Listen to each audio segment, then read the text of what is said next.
Good morning, dear friends. Myself Kausal Acharya. Today it is the second video of our grammar topic. आज ये हमारे grammar topic का दूसरा video है। पहले वीडियो में हमने बात करा था SVO के बारे में, जो कि अंग्रेजी ग्रामर का एक बेहद ही सबसे ज़रूरी टॉपिक में से वो आपको एक है। ठीक, तो उस SVO में हमने फर्स्ट लेक्चर में समझा था सब्जेक्ट के बारे में कि सब्जेक्ट आखिरकार होता क्या है। नहीं तो उसमें अगर आपको कोई भी प्रॉब्लम्स हो, कन्फ्यूजन हो सब्जेक्ट से रिलेटेड, तो यू कैन आस्क, आप उसे पूछ सकते हैं कमेंट वगैरह में जहाँ पे आपका मन करे। ठीक, और आपको पूरी अच्छे से वहाँ पे भी एक्सप्लेन करा जाएगा। चलिए, आज हम लोग इस वीडियो में बात करेंगे आपको वर्ब के बारे में, जो कि उसका दूसरा टॉपिक है SVO, subject verb and object. उसमें हमने सब्जेक्ट के बारे में सब कुछ पढ़ा हुआ था एकदम बेसिक से। अगर कोई उस वीडियो को नहीं देखे थे तो मैं रिकमेंड करता हूँ कि आप फिर से जाकर के उसे ज़रूर देख लीजिए। दूसरा टॉपिक हमारा कौन सा था, आपको वर्ब। आज हम लोग वर्ब के बारे में बात करेंगे। मेरे प्यारे दोस्तों, my dear friends, verb is the most important topic of English grammar. Verb जो होता है वो आपको अंग्रेजी ग्रामर का सबसे ज़्यादा इम्पोर्टेंट टॉपिक में से एक है। क्यों? क्योंकि अंग्रेजी ग्रामर का कोई भी टॉपिक ऐसा नहीं है जिस टॉपिक के बिना सेंटेंस नहीं बनता होगा। ढेर सारे ऐसे टॉपिक्स हैं जिसके बिना भी आप सेंटेंस बना सकते हैं, वो भी आसानी से। लेकिन वर्ब के बिना हम लोग कोई भी सेंटेंस नहीं बना सकते हैं। अंग्रेजी ग्रामर का चाहे वो सेंटेंस काफ़ी छोटा हो या चाहे कितना भी बड़ा हो, उसमें आपको एक न एक वर्ब आपको दिख ही जाएगा। इसीलिए भी वर्ब आपको सबसे ज़्यादा इम्पोर्टेंट टॉपिक होता है। आज हम लोग उसी वर्ब को एकदम बेसिक से समझेंगे और पूरे हल्के से अच्छे से समझेंगे। हालांकि मैं आपको वर्ब पे एक अलग से वर्ब टॉपिक पे पूरा का पूरा मैं आपको फुल्ली डिटेल में वीडियो बनाऊंगा आगे, लेकिन अभी बस हम लोग इंट्रोडक्शन के तौर पे हम लोग वर्ब को समझ लेते हैं, सो दैट ताकि आपको किसी सेंटेंस को पढ़ने और समझने में कोई दिक्कत नहीं होगा। चलिए मेरे प्यारे दोस्तों, तो अब हम लोग टॉपिक को स्टार्ट करते हैं और हमारे टॉपिक क्या आपको वर्ब देखिए।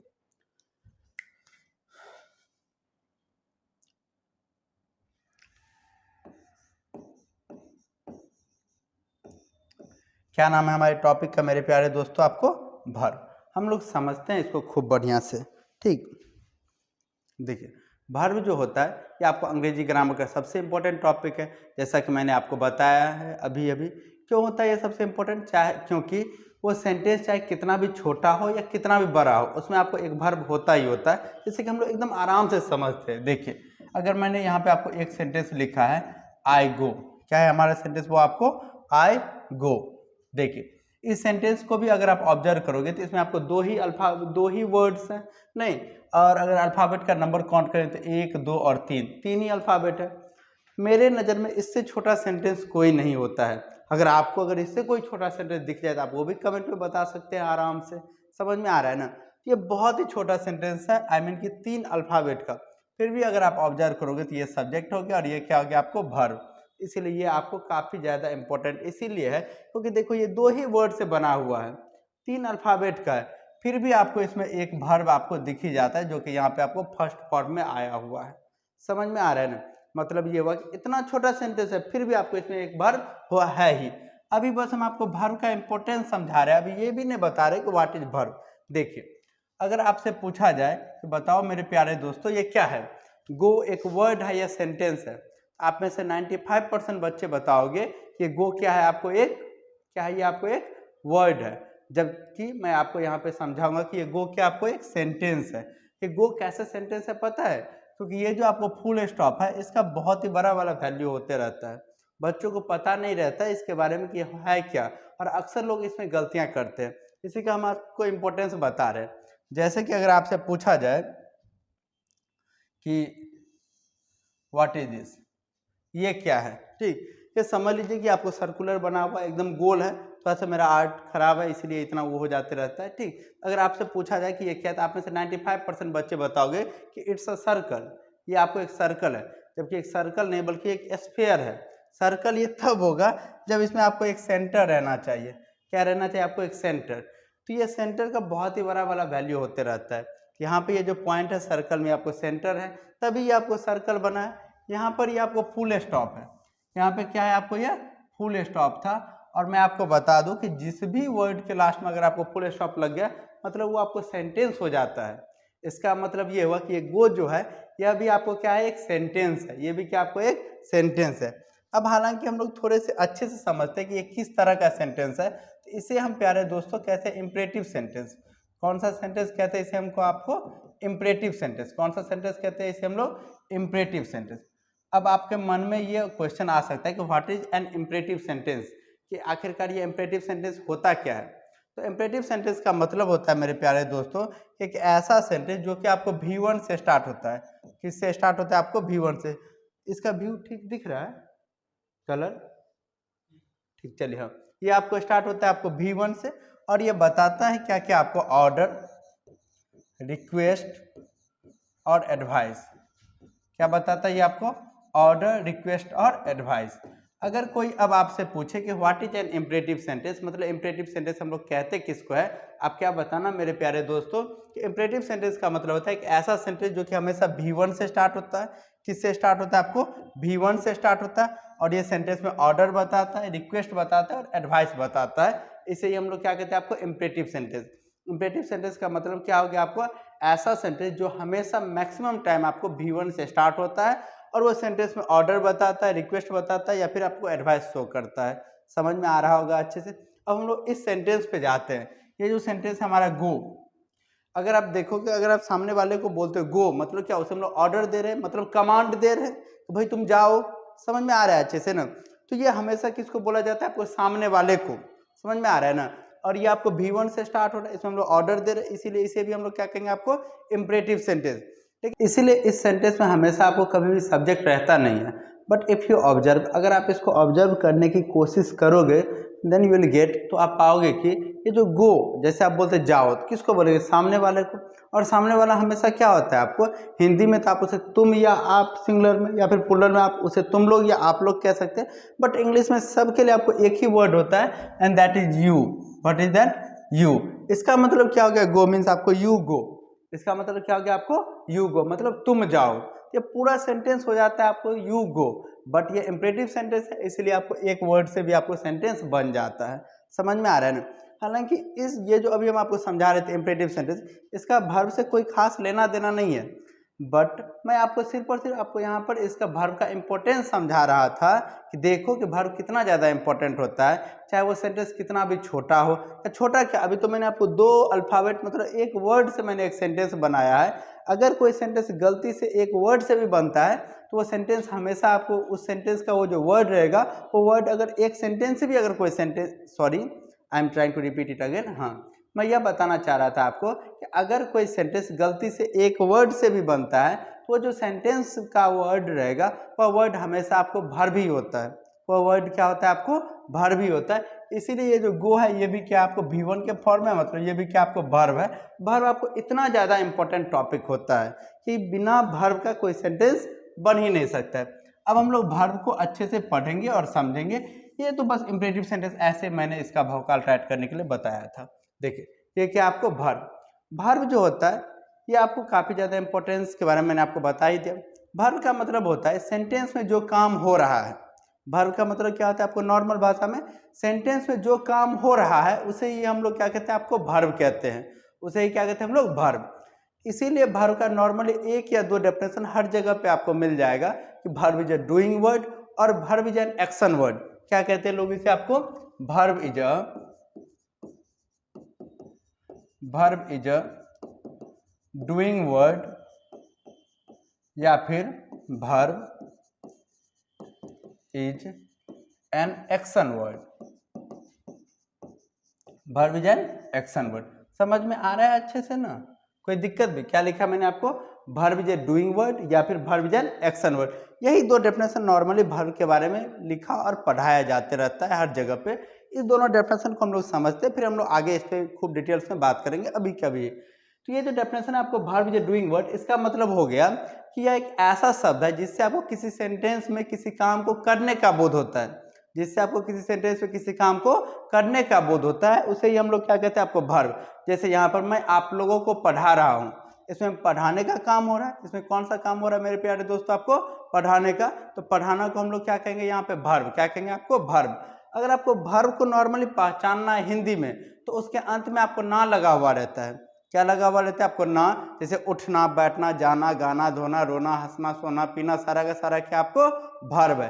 क्या बताया मैंने आपको अगर वर्ब को नॉर्मली अगर आपको किसी सेंटेंस में पहचानना है तो मैक्सिमम वर्ब के अंत में आपको क्या लगा हुआ रहता है, ना। जैसे उठना, बैठना, जाना, गाना, रोना, धोना, हंसना, सोना, खाना, पीना, सारा का सारा क्या हो गया, आपको वर्ब हो गया। अगर आप थोड़े से मतलब कि ज़्यादा आप सोचने वाले हो गए, या फिर कुछ लोगों का नेचर होते रहता है कि अगर सामने वाला कोई एग्जाम्पल्स बता रहा है या कोई कॉन्सेप्ट बता रहा है तो हम कोशिश करते हैं तो उसे किसी तरह से गलत साबित करें।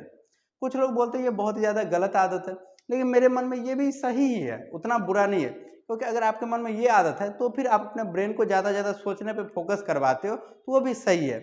तो इसका जो मैंने आपको कॉन्सेप्ट बताया वर्ब का, नॉर्मल यही बताया जाता है कि एक ऐसा वर्ड जिसके अंत में ना लगा हुआ रहता है उसे ही हम लोग क्या कहते हैं, आपको वर्ब कहते हैं। इसके कुछ एक्सेप्शंस भी होते हैं, जैसे पटना हमारे बिहार की राजधानी है, इसके अंत में भी ना लगा हुआ है, लेकिन ये क्या आपको वर्ब नहीं होता है। इस तरह के ढेर सारे दो चार और एग्जाम्पल्स हो जाते हैं। जैसे पंछी में एक बहुत ही पुराना पंछी है जो कि अब तो विलुप्त होते जा रहा है, ठीक, जैसे कि वो पंछी का नाम आपको मैना, उसमें भी आपको ना लगा हुआ, but that is not also not a verb, लेकिन वह भी आपको वर्ब नहीं है।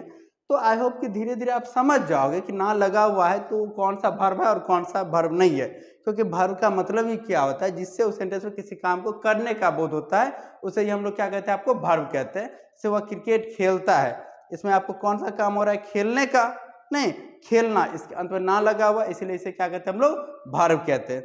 समझ में आ रहा है अच्छे से ना। अब देखिए नॉर्मली यही डेफिनेशन बताया जाता है, verb is a doing word और verb is an action word. लेकिन अभी कभी मैं आपको यह समझाना चाह रहा हूँ कि यह डेफिनेशन आपको हर जगह पे सही नहीं हो सकता है।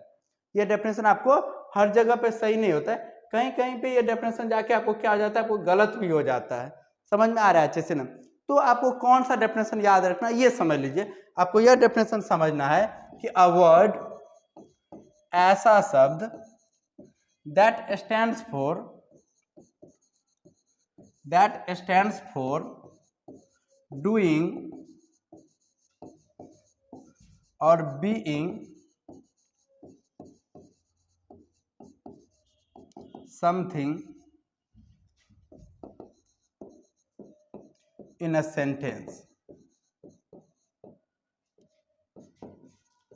is called verb, is called a verb। देखिए क्या लिखा मैंने आपको, a word का मतलब वो आपको ऐसा शब्द, that stands for जो बताता है, जो क्या करता है, आपको बताता है। क्या बताता है आपको, doing और being। क्या बताता है आपको, doing और being, किसी काम को करना। डूइंग का मतलब क्या होता है, आपको किसी काम को करना, और बीइंग का मतलब होता है किसी अवस्था में होने का। बीइंग का मतलब क्या होता है, आपको किसी अवस्था में होने का बोध करवाता है किसी सेंटेंस में। तो उसी वर्ड को हम लोग क्या कहते हैं, आपको वर्ब कहते हैं। उसी वर्ड को क्या कहते हैं हम लोग, वर्ब कहते हैं। एक बार और इसे हम लोग इंग्लिश में बोल लेते हैं, हिंदी में बोल लेते हैं, तो आपको प्रैक्टिस हो जाएगा। समझ में आ रहा है। और किसी भी डेफिनेशन को आपको रटना नहीं, बस आपको प्यार से समझना है। क्या ये डेफिनेशन हमारा आपको, अ वर्ड एक ऐसा शब्द दैट स्टैंड्स फॉर जो बतलाता है, क्या बतलाता है आपको, डूइंग मतलब किसी काम को करना, और being something in a sentence, और सेंटेंस में किसी अवस्था के होने का बोध करवाता है, इज कॉल्ड अ वर्ब। उसी वर्ड को हम लोग क्या कहेंगे, आपको वर्ब कहेंगे। उसी वर्ड को क्या कहेंगे हम लोग, वर्ब कहेंगे। अब हम लोग यहाँ पे एग्जाम्पल से समझते हैं। जैसे कि मैंने आपको एक एग्जाम्पल दिया है अभी के अभी, कौन सा एग्जाम्पल था हमारा आपको, कि आई एम टीचिंग। क्या एग्जाम्पल है आपको, आई एम टीचिंग।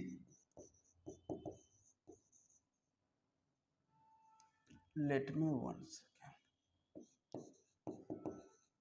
क्या सेंटेंस है आपको, आई एम टीचिंग। इसका मतलब क्या हो गया, आपको मैं पढ़ा रहा हूं। इसमें कौन सा काम हो रहा है, आपको पढ़ाने का काम हो रहा है। कौन सा काम हो रहा है मेरे प्यारे दोस्तों, आपको पढ़ाने का काम हो रहा है। ये पढ़ाना यहाँ पे क्या हो गया, आपको वर्ब हो गया। क्या हो गया, आपको वर्ब हो गया। लेकिन ये सॉरी, ये V4 के फॉर्म में, आपको किस फॉर्म में, आपको V4 के फॉर्म में। लेकिन ये किस फॉर्म का वर्ब है आपको, तो डूइंग फॉर्म का वर्ब है। किस फॉर्म का वर्ब है आपको, डूइंग फॉर्म का। क्यों, क्योंकि यहाँ पे कोई काम हो रहा है, और कौन सा काम हो रहा है, आपको पढ़ाने का काम हो रहा है। कौन सा काम हो रहा है, आपको पढ़ाने का काम हो रहा है। समझ में आ रहा है अच्छे से ना।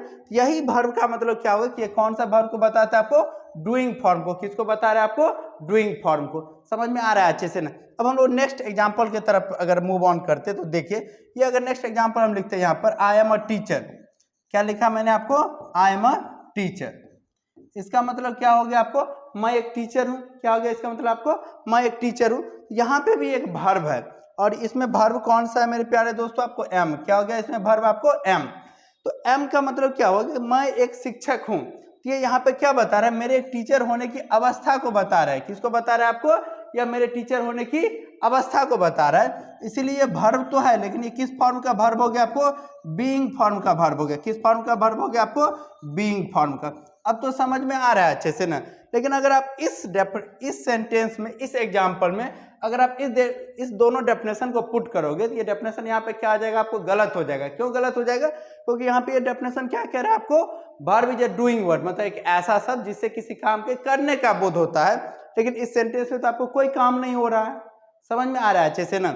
इसीलिए डेफिनेशन यहाँ पे क्या आ जाएगा आपको? गलत हो जाएगा। इस सेंटेंस में आपको किस तरह का काम हो रहा है? तो यहाँ पे आपको टीचर होने की अवस्था को बताया जा रहा है। यहाँ पर क्या बताया जा रहा है आपको? टीचर होने की अवस्था को बताया जा रहा है। तो इसीलिए आपको कोई भी डेफिनेशन वगैरह क्या करना चाहिए? आपको कॉन्सेप्ट में समझना चाहिए, सो दैट ताकि आपको किसी भी तरह का गलती नहीं हो। एक बार और हम आपको समझा देते हैं। वर्ब का मतलब क्या होता है? आपको एक ऐसा शब्द जिससे हम लोग किसी काम को करना, डूइंग और बीइंग, और किसी अवस्था के होने का बोध करवाते हैं, तो उसे ही हम लोग क्या कहते हैं? आपको वर्ब कहते हैं। अब तो समझ में आ रहा होगा आप लोगों को अच्छे से। Very good. अब आप इसका एक स्क्रीनशॉट ले लो आराम से। ले लिए होंगे। चलिए अब हम लोग आगे बढ़ते हैं। हमने एसवीओ में सब्जेक्ट भी अच्छे से समझ लिया, वर्ब भी अच्छे से समझ लिया। अब हम लोग आज क्या समझेंगे? आपको ऑब्जेक्ट। क्या समझेंगे अब हम लोग? ऑब्जेक्ट। क्या समझेंगे वो? ऑब्जेक्ट। देखिए, ये जो ऑब्जेक्ट है ये एकदम बेसिक टॉपिक है, बट अगर आप अपने दोस्तों से पूछोगे कि ऑब्जेक्ट किसे कहते हैं, इसका एक पर्टिकुलर डेफिनेशन बताओ, एक सही अप्रोप्रिएट डेफिनेशन, तो वो आपको बता नहीं पाएंगे। बहुत बच्चे तो ये समझते रहते हैं कि सेंटेंस का जो शुरुआती वर्ड होता है वो सब्जेक्ट हो गया और जो अंतिम वाला वर्ड है वो क्या हो गया आपको? ऑब्जेक्ट हो गया। इस तरह का लोगों की हालात है। आपको उसी को थोड़ा सा सुधारना है और आपको कॉन्सेप्चुअल वे में समझना है और एकदम प्रॉपर लैंग्वेज में आपको उस चीज़ों को याद रखना है हमेशा के लिए, वो भी रट के नहीं, बट अंडरस्टैंडिंग से आपको समझ करके। देखिए ये क्या आपको? ऑब्जेक्ट। ऑब्जेक्ट भी जो होता है अंग्रेजी ग्रामर में, जिस तरह से मैंने आपको सब्जेक्ट के टॉपिक में पढ़ाया था, क्या पढ़ाया था आपको? कि सब्जेक्ट अंग्रेजी ग्रामर का कौन कौन सा टॉपिक बन सकता है? दो ही टॉपिक्स। कितने टॉपिक्स आपको सब्जेक्ट बन सकते हैं? आपको दो टॉपिक्स। कौन कौन सा? नॉन और प्रोनाउन। कौन कौन सा आपको? नॉन और प्रोनाउन। तो सेम उसी तरह से ऑब्जेक्ट भी अंग्रेजी ग्रामर का आपको दो ही टॉपिक्स बन सकता है। कौन कौन सा टॉपिक मेरे प्यारे दोस्तों? आपको नॉन और प्रोनाउन। कौन कौन सा टॉपिक बन सकता है आपको? नॉन और प्रोनाउन। अब हम लोग आराम से समझते हैं कि आखिरकार हम लोग ऑब्जेक्ट कहते किसको है। तो आराम से समझिए, ऑब्जेक्ट का मतलब क्या होता है आपको? जब कोई नॉन या प्रोनाउन, क्या बता रहा हूं मैं आपको? जब कोई नॉन या प्रोनाउन किसी सेंटेंस के काम से प्रभावित होता है। क्या बताया मैंने आपको? जब कोई नॉन या प्रोनाउन किसी सेंटेंस के काम से प्रभावित होता है, तो उसी नॉन और प्रोनाउन को हम लोग उस सेंटेंस का क्या कहेंगे? आपको ऑब्जेक्ट। समझ में आ रहा है अच्छे से ना? एक बार और तरीके से समझिए, क्या बोला मैंने आपको? कि जब कोई नॉन या प्रोनाउन उस सेंटेंस के काम से प्रभावित होता है, तो उसी नॉन और प्रोनाउन को हम लोग उस सेंटेंस का क्या कहेंगे? आपको ऑब्जेक्ट। अब तो समझ में आ रहा है अच्छे से ना? इसी को हम लोग प्रॉपर लैंग्वेज बनाते। देखिए क्या बोला मैंने आपको? जब कोई नॉन या प्रोनाउन, तो जब को हम लोग क्या बोलते हैं आपको? व्हेन। क्या बोलेंगे जब को हम लोग? व्हेन। देखिए, व्हेन अ नॉन और प्रोनाउन, क्या बोला मैंने आपको? व्हेन अ नॉन और प्रोनाउन, मतलब जब कोई नॉन या प्रोनाउन, जब कोई नॉन या प्रोनाउन, उसके बाद क्या बताया था मैंने आपको? वह उस सेंटेंस के काम से प्रभावित होता है। क्या होता है आपको? वह उस सेंटेंस के काम से प्रभावित होता है। और प्रभावित होने को हम लोग क्या कहते हैं? आपको अफेक्टेड। क्या कहते हैं उसे हम लोग? अफेक्टेड। अफेक्टेड का मतलब क्या होता है आपको? प्रभावित होना। अफेक्टेड का मतलब क्या होता है आपको? प्रभावित होना। समझ में आ रहा है अच्छे से ना? क्या बता रहा हूं मैं आपको? व्हेन ए नॉन और pronoun, sorry when a noun और pronoun is affected, when a noun और प्रोनाउन इज अफेक्टेड, किससे अफेक्टेड होता है आपको? From the action of that sentence, from the action of that sentence. मतलब क्या हुआ इसका आपको? दैट सेंटेंस मतलब उस सेंटेंस के काम से, उस सेंटेंस के काम से। एक्शन का मतलब क्या होता है आपको? उस सेंटेंस के काम से। व्हेन ए नॉन और प्रोनाउन, जब कोई नॉन या प्रोनाउन इज अफेक्टेड, अफेक्टेड मतलब प्रभावित होना। किससे प्रभावित होता है आपको? उस सेंटेंस के काम से। तो उसी नॉन और प्रोनाउन को, दैट नॉन और प्रोनाउन, दैट नॉन और प्रोनाउन इज कॉल्ड, क्या कहेंगे इसे हम लोग? द ऑब्जेक्ट ऑफ, क्या कहेंगे इसे हम लोग? The object of that sentence, उस सेंटेंस का ऑब्जेक्ट। क्या कहेंगे उसे हम लोग? उस सेंटेंस का ऑब्जेक्ट। समझ में आ रहा है अच्छे से ना? ऑब्जेक्ट के बारे में मैंने क्या बताया आपको? जब कोई नॉन या प्रनॉन उस सेंटेंस के काम से प्रभावित होता है तो उसी नॉन या प्रनॉन को हम लोग उस सेंटेंस का ऑब्जेक्ट कहते हैं। इसी को मैंने लैंग्वेज में लिखा है आपको, जब मतलब व्हेन ए नॉन और प्रनॉन, जब कोई नॉन या प्रनॉन इज अफेक्टेड, वो क्या होता है आपको? अफेक्टेड होता है मतलब प्रभावित होता है। किससे प्रभावित होता है आपको? From the action of that sentence, from the action of that sentence, इस सेंटेंस के काम से, इस सेंटेंस के काम से, तो उसी नॉन और प्रनॉन को हम लोग उस सेंटेंस का क्या कहते हैं आपको? ऑब्जेक्ट। क्या कहते हैं उसे हम लोग?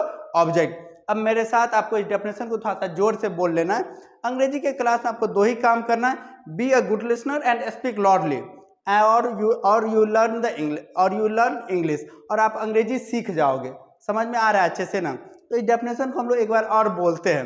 व्हेन अ नॉन और प्रनॉन, व्हेन अ नॉन और pronoun is affected from the action of that sentence, is affected from the action of that sentence, that noun or pronoun is called the object of that sentence, is called the object of that sentence। एक बार और बोल लीजिए मेरे साथ जोर से।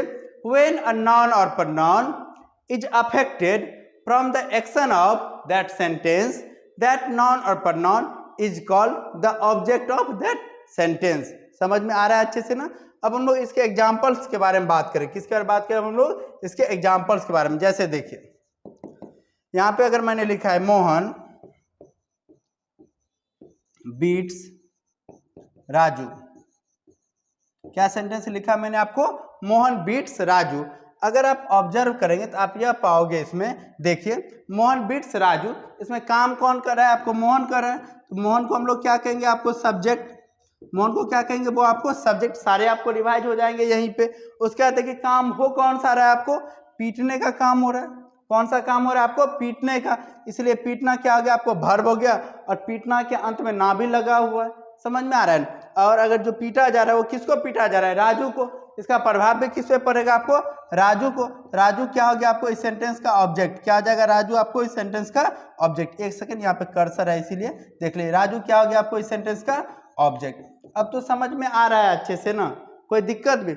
अभी जो मैंने एग्जांपल दिया है ऑब्जेक्ट का, ये ऑब्जेक्ट में आपको ये है, क्या कहते हैं आपको? नॉन है। क्या ये आपको? नॉन। अब हम लोग दो चार ऑब्जेक्ट का एग्जांपल देखें। किसका आपको? सॉरी, प्रोनाउन का। किसका देखेंगे अब हम लोग? प्रोनाउन का। इसका आप स्क्रीनशॉट ले सकते हैं अच्छे से। अब हम लोग दूसरे स्लाइड में देखेंगे कि कब कोई प्रोनाउन किसी सेंटेंस में ऑब्जेक्ट के रूप में काम करता है। क्या देखेंगे हम लोग कि कब कोई प्रोनाउन किस सेंटेंस में ऑब्जेक्ट के रूप में काम करता है। इसका स्क्रीनशॉट ले लीजिए। चलिए आगे बढ़ते हम लोग। देखिए क्या देखेंगे हम लोग? कब कोई प्रोनाउन किसी सेंटेंस में किस तरह से काम करता है, वो आपको ऑब्जेक्ट के फॉर्म में। किस तरह से काम करता है आपको? ऑब्जेक्ट के फॉर्म में। तो याद करो फर्स्ट लेक्चर को, सब्जेक्ट वाला, इसमें मैंने आपको समझाया होगा कि प्रोनाउन जो होते हैं वो टोटल आपको नंबर्स में 7 होते हैं। कितने होते हैं आपको? 7, जो सेंटेंस में किस तरह से काम करते हैं आपको? सब्जेक्ट के रूप में। किस तरह से काम करते हैं आपको? सब्जेक्ट के रूप में। वही सातों प्रोनाउंस यहाँ पे आपको किस फॉर्म में काम करेंगे? आपको ऑब्जेक्ट के फॉर्म में। बस उसका फॉर्म बदल जाएगा। वहां पर वो सब्जेक्ट के फॉर्म में, यहाँ पे वो किस फॉर्म में आ जाएंगे? आपको ऑब्जेक्ट के फॉर्म में, जिसे हम लोग ऑब्जेक्टिव केस भी कहते हैं। क्या कहते हैं उसे हम लोग? Objective case. उसे हम लोग यहाँ पर देखते हैं अच्छे से। देखिए कौन कौन सा था आपको? I, we, you, he, she, it और दे। यही सातों के सातों था प्रोनाउन, जो यहाँ पे किस तरह से काम करता है आपको? सब्जेक्ट के फॉर्म में। किस तरह से काम करता है वो आपको?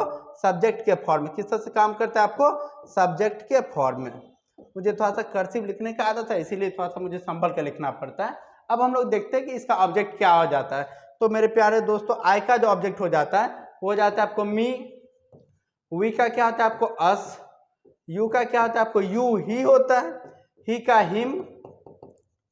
सी का क्या होता है आपको? हर। इट का इट ही होता है। और दे का क्या होता है आपको? देम। क्या हो जाता है आपको? देम। अब तो समझ में आ रहा है अच्छे से ना? यही सातों के सातों जो वर्ड है, यही किसी सेंटेंस में किस तरह से काम करता है आपको? ऑब्जेक्ट के रूप में। इसका भी अगर हम लोग एग्जांपल देखते, देखिए अगर हम लोग लिखेंगे he is teaching them, he is teaching them. इसका मतलब क्या हो गया आपको, वह उन लोगों को पढ़ा रहा है। इसका मतलब क्या हो गया आपको, वह उन लोगों को पढ़ा रहा है। तो बताइए जरा इसमें काम कौन कर रहा है आपको, वह, इसलिए वह क्या हो गया सेंटेंस का आपको सब्जेक्ट हो गया। और इसमें काम कौन सा हो रहा है आपको, पढ़ाने का काम हो रहा है। कौन सा काम हो रहा है आपको, पढ़ाने का। तो पढ़ाना क्या होगा यहाँ पर आपको वर्ब, और इसका प्रभाव किस पे पड़ेगा, उन लोगों पे, मतलब देम पे। देम क्या हो गया इस सेंटेंस का आपको ऑब्जेक्ट, और ये यहाँ पर किस फॉर्म में है, एक्चुअली में आपको प्रोनाउन के फॉर्म में। किस फॉर्म में आपको, प्रोनाउन के फॉर्म में। अब तो समझ में आ रहा होगा अच्छे से, कोई दिक्कत भी कि कैसे कोई नॉन या प्रोनाउन किसी सेंटेंस में ऑब्जेक्ट के रूप में काम करता है। समझ में आ रहा है अच्छे से ना। तो यहीं तक हुआ हमारा वीडियो आपको समाप्त। किस टॉपिक पे आपको, सब्जेक्ट वर्ब ऑब्जेक्ट पे। अगर आप ऑब्जर्व करोगे तो मैंने तीनों ही सब्जेक्ट वर्ब और ऑब्जेक्ट तीनों को बहुत ही आसान और शानदार तरीके से मैंने आपको एक्सप्लेन कर दिया है। अगर आप इस SVO, S subject verb object को अगर आप समझ लेते तो विश्वास मानो आप अंग्रेजी समझना आपके लिए बेहद ही आसान हो जाएगा, कोई दिक्कत भी। तो आज के लिए बस इतना ही। Okay bye, thank you, have a nice day to all of you.